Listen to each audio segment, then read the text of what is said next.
बिस्मिल्लाहिर्रहमानिर्रहीम, अस्सलाम वालेकुम। आप देख रहे हैं कि अपोजिशन की बहुत तेज़ियाँ नज़र आ रही हैं। वो शहबाज शरीफ साहब जो बिलावल से मिलने को तैयार नहीं थे, वो बिलावल जो नून लीग से शिकवा कर रहे थे कि शहबाज शरीफ साहब मिल नहीं रहे और अगर शहबाज शरीफ APC में नहीं आएंगे तो APC नहीं होगी। और नून लीग उनको ये कह रही थी कि शहबाज शरीफ साहब की तबीयत ठीक नहीं है और जब तक वो मुकम्मल सेहतयाब नहीं हो जाते तो वो शहबाज शरीफ जो हैं वो आपसे मुलाकात नहीं कर सकते।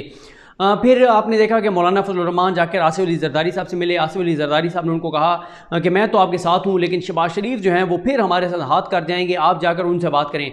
तो शहबाज शरीफ साहब जो हैं वो मौलाना फजल रहमान को भी नहीं मिल रहे थे। तो अब आपने देखा कि सबकी तेज़ी के साथ मुलाकातें शुरू हो गई पिछले 2-3 दिन में। अब उस पर तो चलें हम बाद में बात करेंगे कि ये जो APC होगी तो उसमें से ज़्यादा क्या निकल सकता है, ऑप्शन क्या क्या है इनके पास, ये क्या क्या कर सकते हैं। लेकिन ये अचानक तेज़ी की वजह क्या है, क्यों अचानक ईद से आप देखते हैं कि ये जैसे अब ईद आ रही है, ईद उल अज़हा, तो सरकारी महकमे हों, एक्टिविटीज़ हों, वो एक तरह से मांद पड़ जाती हैं कि जी ठीक है अब ईद के आखिरी दिनों में लोग ईद की तैयारी कर रहे होते हैं। और कुदरती बात यह कि इस तरह का जब भी कोई इवेंट आ रहा होता है तो उससे एक हफ़्ता पहले ज़रा माहौल तब्दील होना शुरू हो जाता है कि आगे छुट्टियां आ रही हैं, लोगों ने ईद मनानी है, वो एक्टिविटीज़ होंगी। लेकिन यहाँ पे सियासी तौर पे ईद करीब आते ही कुर्बानी से पहले जो है वो बड़ी एक तशवीश की लहर है अपोजिशन के अंदर। और ज़ाहिर है वो जो शेख रशीद साहब का मारूफ जुमला है कि कुर्बानी से पहले कुर्बानी, तो कुर्बानी से पहले तो कुर्बानी नहीं होने जा रही, लेकिन कुर्बानी के बाद बहुत सारी कुर्बानियों के जो है वो इम्कानात हैं। तो 4 ऐसी चीज़ें हैं जो प्राइम मिनिस्टर इमरान खान जो हैं वो करने जा रहे हैं, जिससे पहले अपोजिशन चाहती है कि इमरान खान के लिए बहुत शदीद मुश्किलात जो हैं वो पैदा कर दी जाएँ। इसमें कोई शक नहीं है कि 2 साल जो पहले इस हुकूमत के गुजरे हैं उसमें हुकूमत की बहुत सारी खामियाँ भी सामने आईं, बहुत सारी नाकामियाँ भी सामने आईं। उसकी वजूहत में एक वीडियो में आपके साथ तफसील से शेयर कर चुका हूँ, कौन कौन सी नाकामियाँ थी, बहुत सी खामियाँ, कौन सी खामियाँ थी, कहाँ पे नातजुर्बाकारी थी। फिर ज़ाहिर है मुआशी हालात बहुत टफ थे जब इमरान खान साहब ने हुकूमत संभाली। फिर उसके बाद भारत के साथ जो हमारी कशीदगी शुरू हो गई, फरवरी वाला मामला, फिर उसके बाद पेंडेमिक आ गया। मीडिया पहले दिन से शदीद खिलाफ था, मीडिया ने मुसलसल और फिर कई बार इस हुकूमत को घर भेजा जा चुका है, फ़लाँ तारीख को हुकूमत नहीं रहेगी, फ़लाँ तारीख को ये हो जाएगा। अदम इस्तेहकाम मुसलसल देखने में आ रहा है। और वो तो मैं कह चुका हूँ कि इस हुकूमत की नातजुर्बाकारी भी थी, खामियाँ भी थी, टीम के भी मसाइल थे और अभी भी टीम के मसाइल हैं, पार्टी के अंदर ग्रुपिंग के मामलात हैं, एक दूसरे की अंदरूनी लड़ाइयाँ हैं, बहुत सारे फैक्टर्स हैं जिस वजह से बहुत सारी चीज़ें जो इमरान खान साहब को करनी चाहिए थी वो उस तरह से नहीं कर पाए। लेकिन अब हमने देखा है कि पिछले चंद रोज़ से इमरान खान साहब बहुत एक्टिव हैं और मैंने आपको बताया कि 4 चीज़ें ऐसी हैं जिस पे इमरान खान साहब तेज़ी से काम करने जा रहे थे। लेकिन उससे पहले अपोजिशन ये चाहती है कि अब इमरान खान के लिए सियासी तौर पर इतनी मुश्किलात खड़ी कर दी जाएँ कि वो 4 इकदाम ना हो सकें। उन 4 इकदाम से पहले आपको कुछ अच्छी खबरें बता दूं कि कोरोना के केसेस बहुत कम हो रहे हैं और जैसे कि अभी ऐलान हुआ है कि पंजाब ने लॉकडाउन का ऐलान किया है, ताजरों के बहुत तहफ़्फ़ुज़ात हैं, कई जगहों पे लाठीचार्ज भी हुआ, ज़बरदस्ती दुकानें भी खोली गई।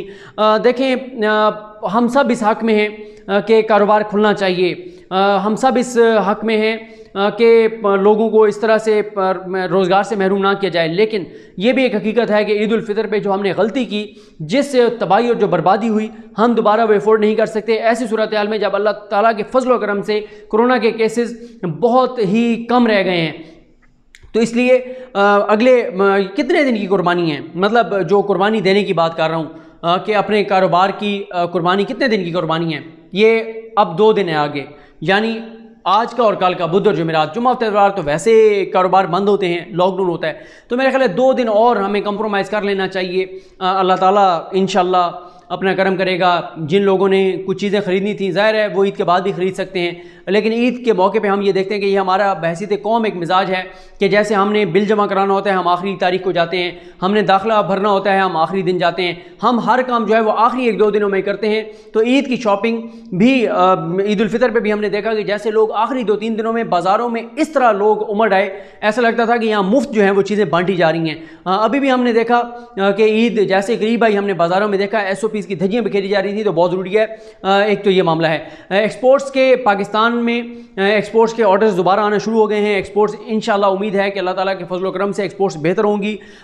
इसके अलावा जो कंस्ट्रक्शन के हवाले से प्राइम मिनिस्टर इमरान खान साहब का बहुत फोकस था। अब मैं वो 4 चीज़ें पहले आपको बता देता हूँ। वो जो 4 चीज़ें हैं, सबसे पहली चीज़ यह है कि प्राइम मिनिस्टर इमरान खान साहब इदारा जाती इस्लाहात की तरफ जा रहे हैं और उन्होंने कहा कि अब हमने हर सूरत में इस्लाहात करनी है। हम पहले ही बहुत देर हो चुकी है, बहुत तख़ीर हो चुकी है और हम बहुत वक्त ज़ाया कर चुके हैं। इस हवाले से कल सुहेल इकबाल भट्टी साहब ने रोज़नामा 92 में उनकी तफसीली खबर लगी हुई थी कि किस किस महकमे में किस किस तरह से इस्लाहात की जा रही हैं, किस किस महकमे की इस्लाहात की मुकम्मल तैयारियाँ। सुहेल इकबाल भट्टी साहब ने बड़ी तफसील से वो खबर लगाई हुई थी।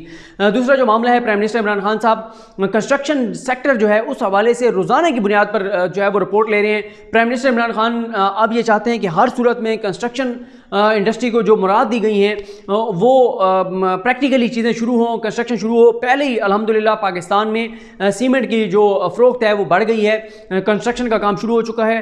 और कई बार मैं भी आपको ये बात बता चुका हूँ कि आप लोग अपने उससे अंदाज़ा लगाएं कि जब एक घर तामीर हम कर रहे होते हैं तो कितनी चीज़ें होती हैं, जो कितनी इंडस्ट्रीज़ होती हैं, कितने शोबाजात हैं जो चल पड़ते हैं, जिनका पहिया चल पड़ता है। आपने घर में क्या क्या चीज़ें आपको चाहिए होती हैं, सीमेंट, सरिया, बजरी, फर्नीचर, बहुत कुछ होता है कि जो आपको ज़रूरत होता है और वो उस इंडस्ट्री के लोगों का काम चल पड़ता है। स्टॉक एक्सचेंज अल्हम्दुलिल्लाह पहले ऊपर जारी है। तो मैंने आपको बताया कि जो दराजाती इस्लाहात हैं उस तरफ प्राइम मिनिस्टर का फोकस होगा।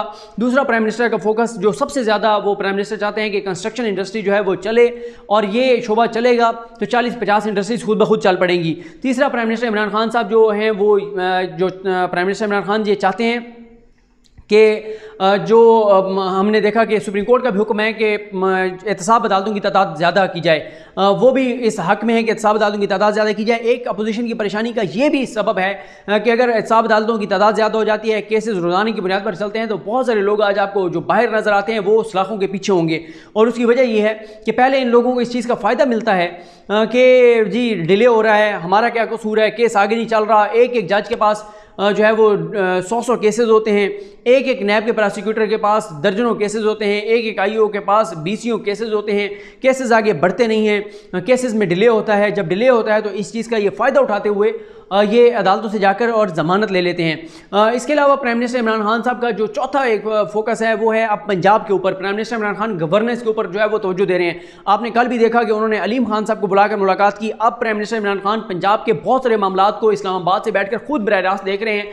इससे पहले भी आपने देखा कि कई उन्होंने सीनियर मिनिस्टर्स को पंजाब के उनको बुलाया, उनको बुलाकर कहा कि आप लोग डिलीवर करें, आप लोग काम करें और अब हमारे पास कोई गुंजाइश नहीं है। खुद इमरान खान साहब के वज़ीर ये बता चुके हैं कि इमरान खान साहब ने कहा है कि अगले 4 से 6 माह हमारे लिए इंपॉर्टेंट हैं। हमने लोगों को बताना है, दिखाना है कि अब जो है हम तेज़ी से उस तरफ बढ़ रहे हैं जो लोगों की तौक़ुआत थी। और अब आप देख रहे हैं कि अपोजिशन जो है एक तरफ तो वो राबर कमेटी को दोबारा एक्टिव करने की बात कर रही है, APC बुलाने की बात कर रही है, फिर नैब तरमीम जो है वो जिस तरह की अपोजिशन नैब तरमीम लेकर आई, सुप्रीम कोर्ट कह रही है कि एहतसाब अदालतों की तादाद बढ़ाएं, 120 तक लेकर जाएं, केसेस तेज़ी से चलाएं, फैसले करें, करप्शन के ऊपर कोई कंप्रोमाइज़ नहीं होना चाहिए। और अपोजिशन क्या चाहती है कि नैब के कानून को जो है वो इतना आप वो कर दें कि आप एक तरह से एहतसाब का अमल ही ख़त्म कर दें। उसके बाद तो फिर नैब का दायरा वैसे ख़त्म कर देना चाहिए जिस तरह की तरमीम वो लाए हैं कि यानी 1 अरब से कम का केस हो तो वो नैब टेकअप ना करे। लेकिन इस मामले में मेरा ख्याल है कि नवाज शरीफ साहब बहुत नाराज़ होंगे नून लीग से, और ये ज़रूर जो है वो मेरा ख्याल है शहबाज शरीफ कैंप की ये शर्त होगी कि 1 अरब से कम का होना चाहिए, क्योंकि शहबाज शरीफ के केस तो अभी वो मुलजिम हैं, अभी वो आगे चल रहे हैं, लेकिन नवाज शरीफ साहब तो कन्विक्टेड हैं। 1 अरब से ज़ायद के उनके केसेस हैं। तो नवाज शरीफ साहब को तो अगर ये तरमीम आप पिछले सालों से भी करें तो तब भी कोई फ़ायदा नहीं होना था, वैसे तो आप पिछले सालों से हो नहीं सकती। और लेकिन बहरहाल कहा गया कि 1 अरब से कम की जो करप्शन का केस है वो नैब टेकअप ना करे। तो अपोजिशन की इसलिए फिर आप ये देख रहे हैं कि पाकिस्तान को रीजनल सतह पे भी अल्हम्दुलिल्लाह कामयाबी मिल रही हैं। आप देख रहे हैं जिस तरह से नई जो है वो आप ऐसे समझें कि सब बंदियाँ हो रही हैं। चीन और ईरान करीब आए, ईरान ने कुछ बल्कि बहुत से प्रोजेक्ट से निकाल बाहर किया, चाबहार से और बाकी प्रोजेक्ट से भारत को।